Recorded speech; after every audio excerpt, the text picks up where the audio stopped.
Jackie Robinson was the first African American in the 20th century to play on a Major League Baseball team, the Brooklyn Dodgers. The year was 1947. We know that Jackie Robinson was a great man, not only for his athletic ability, but because of his intelligence and character. Historian Doris Kearns Goodwin said about Jackie Robinson, "In the beginning, I simply saw him as this fabulous player who would get on first base and then distract the pitcher and steal his way to second, and get the pitcher so upset he'd get to third, and then somehow steal home. It was only later that I realized the impact he had not only on baseball, but on the world, that I realized he became a civil rights hero as well as a baseball player." When Jackie joined the Brooklyn Dodgers, he had to endure constant racial epithets, violent play from opposing teams, and death threats. Yet throughout it all, Jackie continued to play at his best every day. His performance, endurance, and diligence paved the way for more and more African American men to play in the majors. Jackie Robinson changed Major League Baseball forever. The whites-only game had finally become truly America's pastime.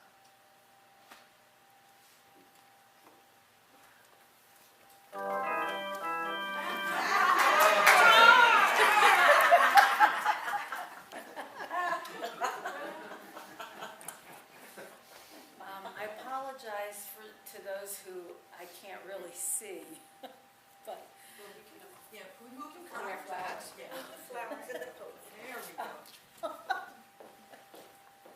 Thank you. That's great. Thanks. James, would you turn the heater off? Has it been turned off? Okay, thank you. Thank you. Baseball is my religion. Unitarian Universalists can be humanists, Christians, Muslims, Jews, Buddhists, pagans, atheists, whatever. I'm a UU who worships in the Church of Baseball. Maybe you're also a fan of our national pastime. Either way, get comfortable. This is a baseball meditation. Sit back and think for a moment about the first time you went to a ballpark.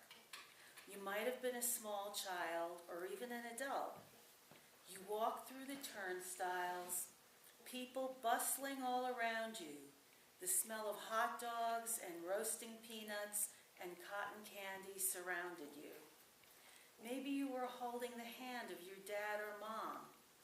And when you finally strode up the entryway and first beheld the field, that expanse of green, that vast outfield, the greenest green imaginable, the most precious kind of diamond, and feeling so small against that beautiful scene.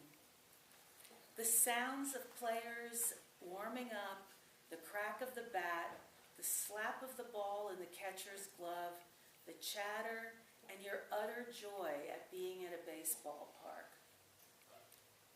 Take a moment and remember.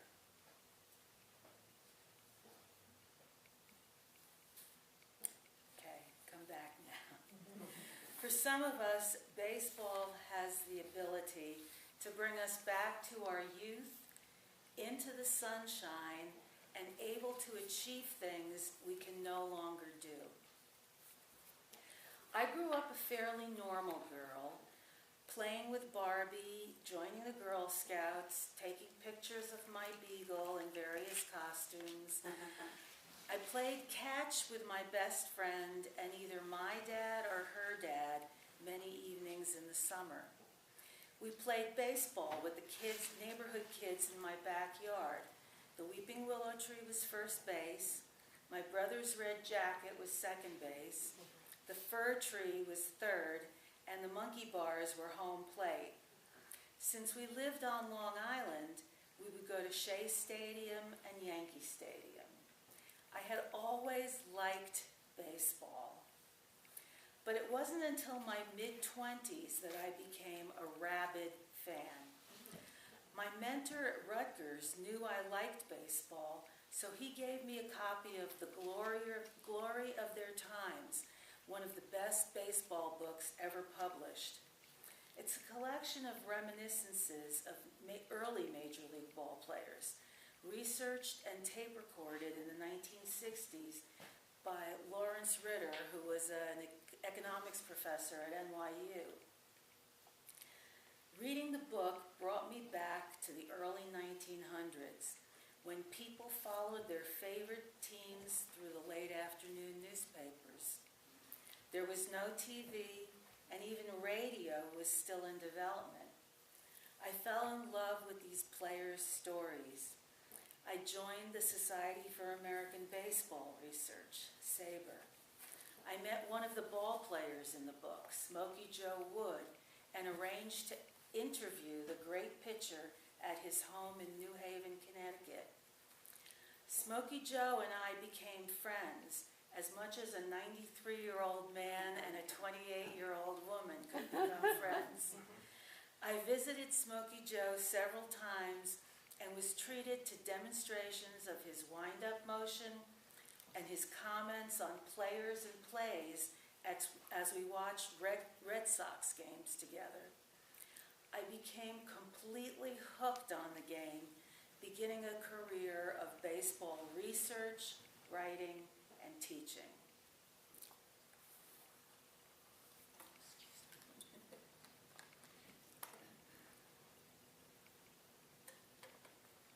Like any other religion, baseball is rich in tradition, ritual, superstition, myth, memories, and the sacred.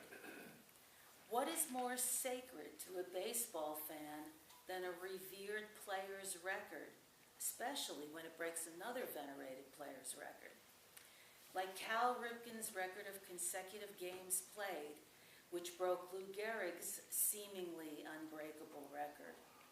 Or Joe DiMaggio's hitting streak in 56 consecutive games in 1941, which may never be broken. Or Babe Ruth's career home run record being broken by Hank Aaron and later by Barry Bonds. Attainment of the unattainable. The first African American to play in modern-day Major League Baseball, Jackie Robinson, when segregation in baseball began to die. The sacred, the unreachable star. All religions also have their lore. We've heard the story of Adam and Eve, of Moses, of the Buddha's quest for enlightenment. In baseball, we have the legends of Casey Stengel, Dizzy Dean, and the poignant observations of that great baseball philosopher, Lawrence Peter Yogi Berra. When you get to the fork in the road, take it. Baseball is 90% mental, the other half is physical. He hits from both sides of the plate. He's amphibious. Of course, there's many, many others. Baseball is infinitely more humane than other religions. Poet Lewis Phillips writes, "Certainly baseball has not killed as many innocent persons as religious differences have. Baseball has its flaws, its history of racism and religious intolerance, but has it ever sponsored the Inquisition? Has it ever condemned anyone to hell? With the possible exceptions of Pete Rose and Shoeless Joe Jackson. Christians have the Shroud of Turin. Baseball worshippers have the retired uniform of Babe Ruth." He goes on to write, "Religious differences divide one person from another. Baseball, on the other hand, promotes brotherhood, a spirit of fairness, a respect for skillful play, no matter if performed by a Jew, a Catholic, a Baptist, or even a complete atheist, although there are no atheists during a World Series.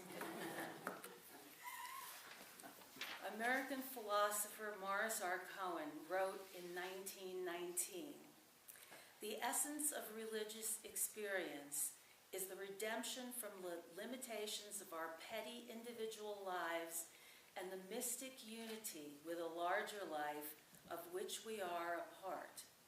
Is there any other experience in modern life in which multitudes so completely and intensely lose their individual selves in the larger life which they call their city?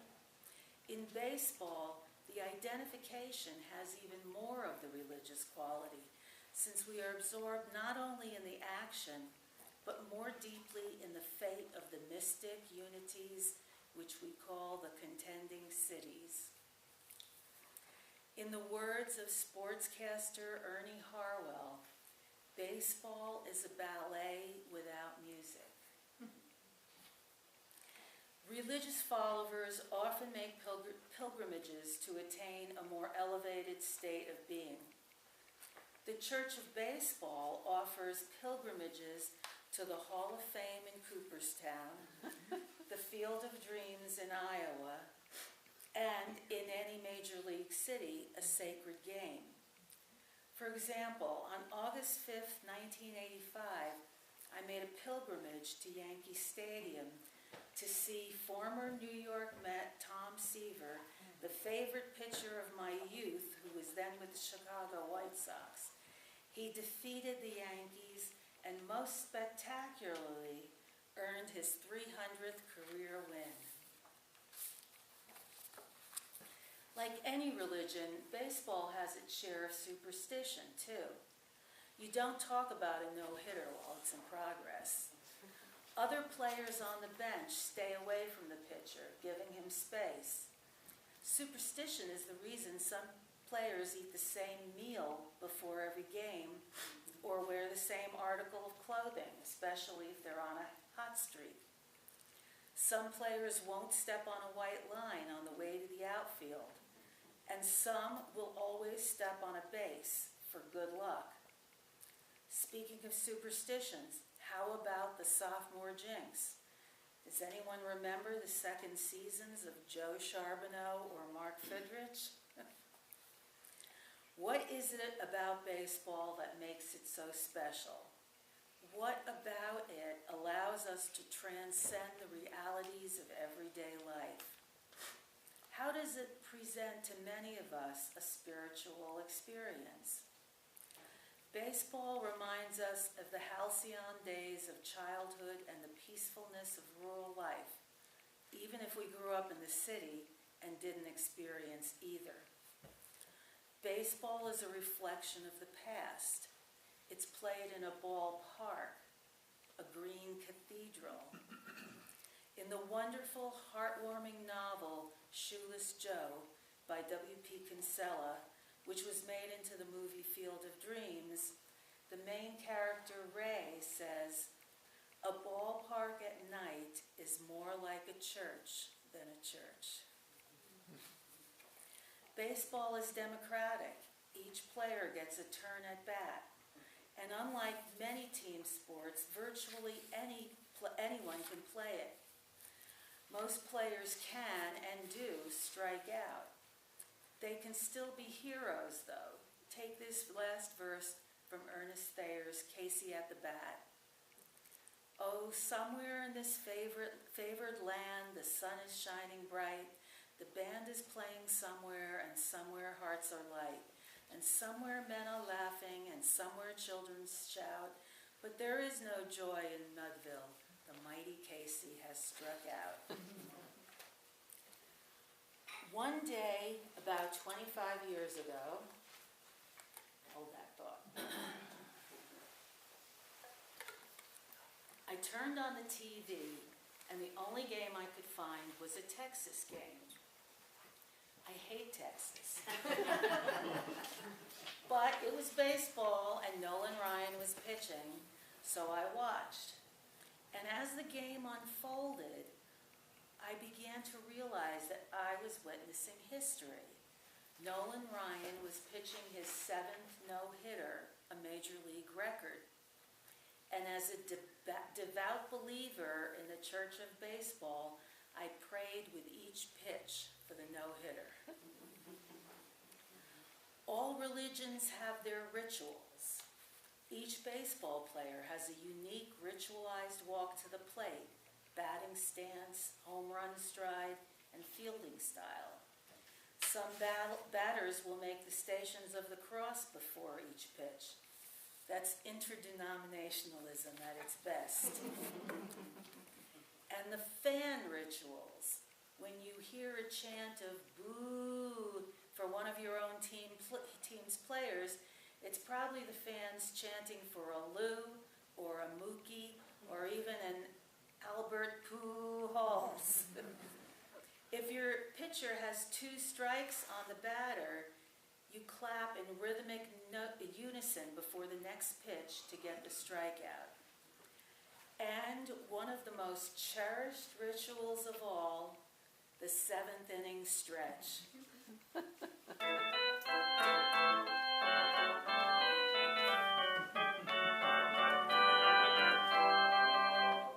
Everybody up. Okay. Me, I got a stretch.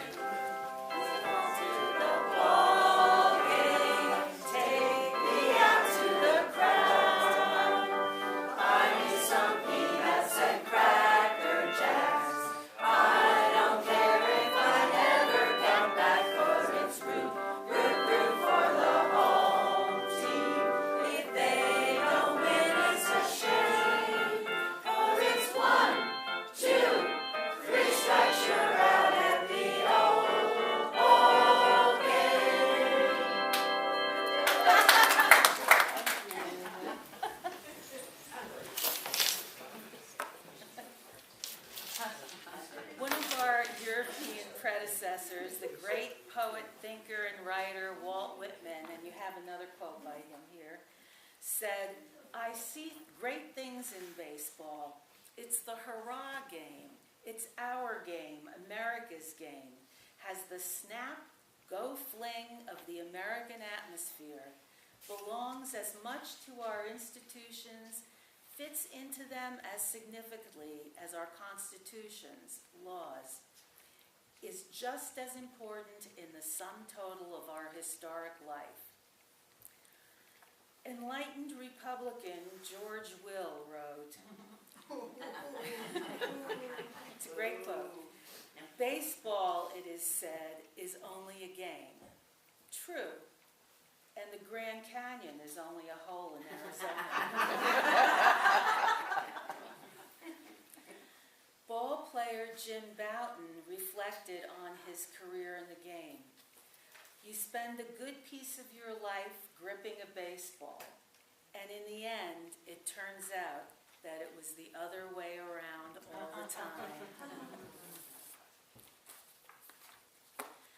During World War II, when Americans were losing sons, husbands, and brothers overseas, President Franklin D. Roosevelt, in what is now referred to as the Green Light Letter, wrote to then Baseball Commissioner Kennesaw Mountain Landis, saying that baseball should continue for the sake of the country's morale. "Baseball was our country's lifeline to normalcy, to friendly competition, to fight without physical anguish or death." Jacques Barzun, French cultural historian, said, "Whoever wants to know the heart and mind of America had better learn baseball, the rules and realities of the game, and do it by watching first some high school or small town teams." Most religions also profess a strong sense of morality, just as does baseball. And both religion and baseball can be equally corrupt. I don't have to tell you about some Catholic priests. In professional baseball, 8 Chicago White Sox players were banned from baseball for throwing the 1919 World Series. Pete Rose is banned from baseball for gambling and lying. and like Shoeless Joe Jackson from the 1919 Black Sox, is not eligible for the Hall of Fame. On the other hand, players of high moral character are revered, like Cal Ripken and two of my personal favorites, Tom Seaver and Christy Mathewson.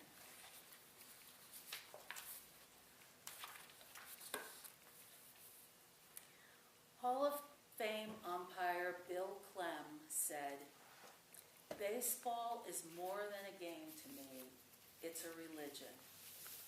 And if you saw the movie Bull Durham, you might remember Annie Savoy saying, "I believe in the Church of Baseball. I've tried all the major religions and most of the minor ones. I've worshipped Buddha, Allah, Brahma, Vishnu, Shiva, trees, mushrooms, and Isadora Duncan. I know things. For instance, there are 108 beads in a Catholic rosary, and there are 108 stitches in a baseball. When I heard that, I gave Jesus a chance, but it just didn't work out between us. The Lord laid too much guilt on me. I prefer metaphysics to theology. You see, there's no guilt in baseball, and it's never boring. I've tried them all, I really have. And the only church that truly feeds the soul day in, day out is the Church of Baseball."